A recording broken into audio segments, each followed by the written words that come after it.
मुंबई का साल 2000, एक बंद अपार्टमेंट, अंदर कई दिनों से लगातार टीवी चल रहा है। और वहाँ पड़ी है बॉलीवुड की सबसे ग्लैमरस सुपरस्टार परवीन बाबी की लाश। हाँ, बाहर से देखने में ना ये सिर्फ एक दुखद अंत लगता है, लेकिन असल में ये एक बहुत बड़े राज की खामोश दस्तक थी। बिल्कुल, और उसी राज की परतों को खोलना आज के हमारे इस गहरे विश्लेषण का मकसद है।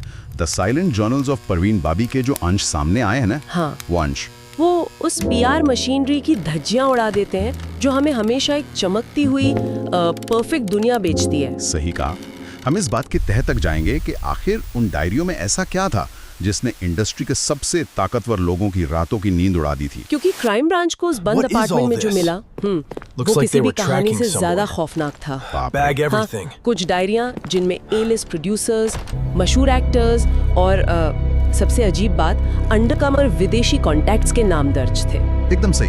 हर पन्ने पर डर, सीक्रेट सर्विलेंस और एक बड़े नेटवर्क का खौफ साफ दिखाई दे रहा था। मतलब ये पूरा वाकया मुझे ना बिल्कुल ऐसा लगता है जैसे पर्दे पर दिखने वाली किसी सस्पेंस थ्रिलर फिल्म की स्क्रिप्ट असल जिंदगी में तब्दील हो गई हो। बहुत ही सटीक तुलना है ये। है ना? एक चकाचौंध भरी दुनिया की सुपरस्टार की डायरी में विदेशी कॉन्टैक्ट्स और सीक्रेट सर्विलेंस का जिक्र होना आखिर किस बात का इशारा करता है? देखिए, हमें समझना होगा कि उस दौर में बॉलीवुड सिर्फ फिल्मों का बिजनेस नहीं था।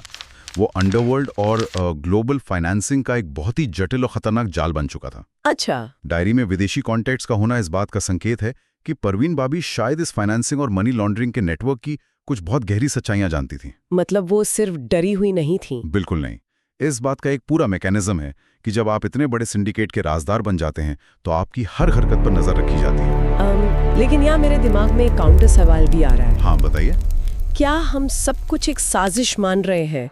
मतलब परवीन भाभी गंभीर सिजोफ्रेनिया से जूझ रही थी, ये बात तो पब्लिक डोमेन में है ना? बिल्कुल, ये सच है। तो क्या ऐसा नहीं हो सकता कि ये विदेशी सिंडिकेट और सर्विलांस की बातें सिर्फ उनकी उस मानसिक बीमारी का हिस्सा हो, एक बीमार दिमाग का वहम? ये सवाल उठना बहुत लाजमी है। मेंटल इलनेस का पहलू वहां पूरी तरह से मौजूद था, लेकिन यही पर मामला सबसे ज्यादा उलझता है। वो कैसे? अगर वो बातें सिर्फ एक बीमार दिमाग की उपज थीं, तो पुलिस इन्वेस्टिगेशन शुरू होते ही वो अहम फाइलें और डायरियां अचानक सिस्टम से गायब कैसे हो गई? तो है, पुलिस या जुडिशरी के रिकॉर्ड रूम से फाइलों का गायब होना कोई जादू तो नहीं होता? बिल्कुल नहीं। इसके पीछे बाकायदा एक तंत्र काम करता है। निचले स्तर के क्लर्क से लेकर बड़े अधिकारियों तक को भारी रिश्वत या धमकियों के जरिए कंट्रोल किया जाता है।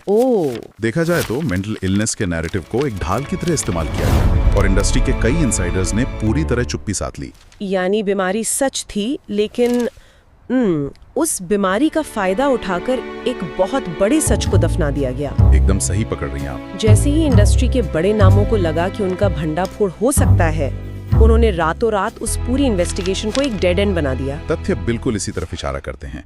ताकतवर लोगों के बीच जो पैनिक था ना, वो इस बात को पुख्ता करता है कि डायरी के पन्नों में सिर्फ वहम नहीं था, मतलब उसमें सबूत थे। हाँ, ऐसे सबूत जो पूरे बॉलीवुड के फाइनेंशियल स्ट्रक्चर को हिला सकते थे। ये सब जानकर तो कैमरे की फ्लैश वाली वो दुनिया बहुत धुंधली और डरावनी लगने लगती है। बिल्कुल। ये कहानी सिर्फ एक सुपरस्टार के अंत की नहीं है, ये सोचने पर मजबूर करती है कि शोहरत और चकाचौंध के पीछे कितना खौफनाक और अकेलापन भरा सच हो सकता है। सही बात है।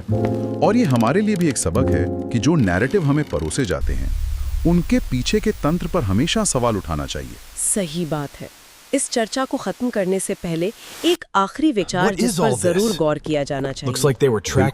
अगर एक ए-लिस्ट सुपरस्टार जिसके पास मौजूद इतने बड़े सबूतों और फाइलों को एक सिस्टम इतनी आसानी से गायब कर सकता है, तो आम लोगों का क्या? वही तो, फिल्म इंडस्ट्री के कितने ही आम लोगों की, स्ट्रगलर्स की कहानियां होंगी जिन्हें बिना किसी डायरी या निशान के हमेशा के लिए खामोश कर दिया गया हो।